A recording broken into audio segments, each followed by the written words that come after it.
பொதுவா கீரைய வச்சு நம்ம என்ன செஞ்சு குடுத்தாலும் குழந்தைங்கலாம் சாப்பிட மாட்டாங்க.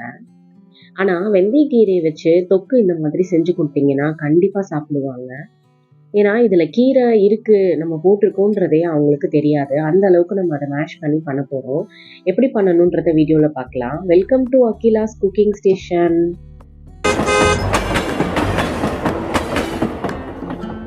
இந்த தொக்கு செய்யறதுக்கு நம்ம முதல்ல சின்ன நெல்லிக்காய் அளவுக்கு புளி ஊற வச்சுக்கலாம். சின்ன வெங்காயமும் பூண்டும் உரிச்சு வச்சுக்கலாம். அதுக்கப்புறமா வெந்தயக்கீரையை நான் நல்லா வாஷ் பண்ணி ஃபில்டர் பண்ணி வச்சுருக்கேன். அப்புறம் ஒரே ஒரு தக்காளி, அதை நல்லா நம்ம பொடியாக நறுக்கி வச்சுக்கலாம். இப்போ நம்ம அடுப்பை பற்ற விட்டு அதில் கடாய் வச்சுட்டு நல்லெண்ணெய் ஊற்றிக்கலாம். நல்லெண்ணெயில் செஞ்சால் தான் நல்லாயிருக்கும். எண்ணெய் சூடானதுக்கப்புறமா கடுகு போட்டுக்கலாம். அப்புறமா கொஞ்சமாக வெந்தயம் போட்டுக்கலாம். இது ரெண்டும் பொரிஞ்சதுக்கப்புறமா நம்ம உரிச்சு வச்சுருந்த சின்ன வெங்காயமும் பூண்டும் போட்டுக்கலாம். அப்புறமா கொஞ்சமாக கருவேப்பிலை, அதையும் போட்டு நல்லா வதக்குங்க. இப்போ நம்ம இந்த டிஷ்ஷுக்கு தேவையான உப்பு போட்டுக்கலாம்.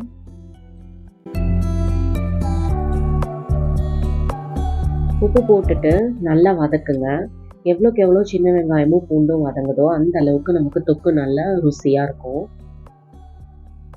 இப்போது இது நல்லா வதங்கினதுக்கு அப்புறமா நம்ம பொடியா நறுக்கியிருந்த தக்காளியும் போட்டுக்கலாம். தக்காளியும் போட்டு நல்லா வதக்கி விடுங்க.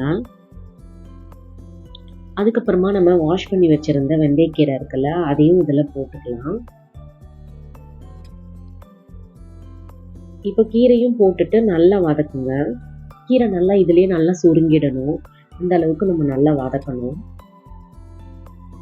இந்த மாதிரி வதக்கும் போது கசக்குமான்லாம் யோசிக்காதீங்க. கண்டிப்பாக கசக்கவே கசக்காது. ட்ரை பண்ணி பாருங்கள். இப்போது கீரை நல்லா சுருங்கிருச்சு. இந்த ஸ்டேஜில் நம்ம ஊற வச்சுருந்த புளியை நம்ம கரைச்சி தண்ணி ஊற்றிக்கலாம். இப்போ பாருங்கள், புளி தண்ணி ஊற்றியாச்சு. இந்த தொக்கு சாதத்தில் கலந்து சாப்பிட்லாம். இட்லி, தோசை, சப்பாத்திக்கும் சாப்பிடலாம், நல்லாயிருக்கும். இப்போது இந்த டிஷ்ஷுக்கு தேவையான மசாலாஸ் போட்டுடலாம்.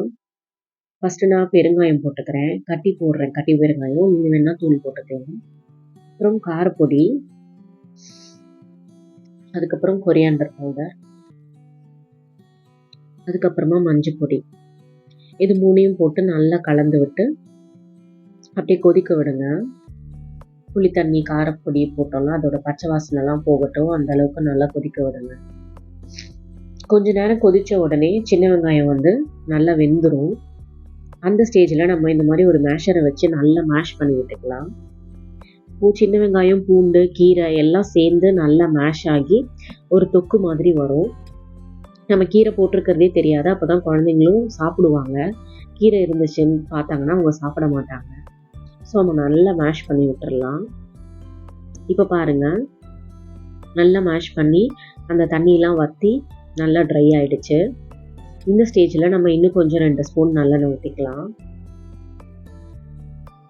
நல்லெண்ணெய் ஊற்றி நல்லா கிளறி விட்டு இறக்கணுன்னா நம்மளோட தொக்கு ரெடி ஆகிடுச்சு.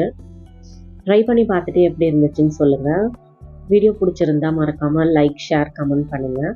நல்லா சாப்பிடுங்க, நல்லதையே சாப்பிடுங்க. அடுத்த வீடியோவில் பார்க்குறேன். பாய்.